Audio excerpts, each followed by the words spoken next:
தாய் தமிழ் உறவுகளுக்கு இனிய வணக்கம். இன்று நாம் சந்திக்கக்கூடிய ஆளுமை மிகச்சிறந்த கால்பந்தாட்ட வீரர் டிகோ அர்மெண்டோ மரடோனா.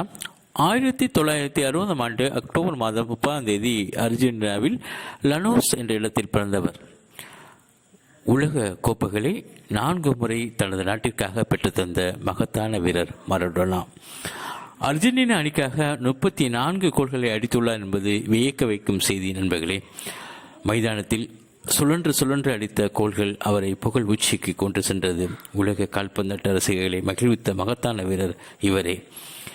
1997 தன்னுடைய 37வது வயதில் கால்பந்தாட்ட போட்டியிலிருந்து ஓய்வு பெற்றார் என்பது ஒரு செய்தி. நண்பர்களே, 2008 முதல் அர்ஜென்டினா தேசிய கால்பந்தாட்ட அணியின் பயிற்சியாளராக விளங்கினார் என்பது மற்றும் ஒரு சிறப்பான செய்தி.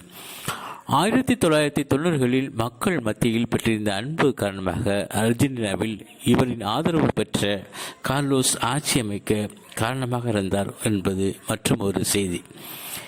கியூபாவில் சிகிச்சை பெற்றுக் கொண்டிருந்த போது பெடல் காஸ்ட்ரோவுடன் நட்பு கொண்ட காரணத்தினால் தனது இடது காலில் காஸ்ட்ரோவின் படத்தையும் தனது வலது கையில் சேகுவாரின் படத்தையும் பச்சை குத்தி கொண்டார் என்பது சிறப்பான செய்தி. நண்பர்களே, எல் டிகோ என்ற இவரின் சுயசரிதை புத்தகம் மிகவும் சிறப்பு வாய்ந்தது.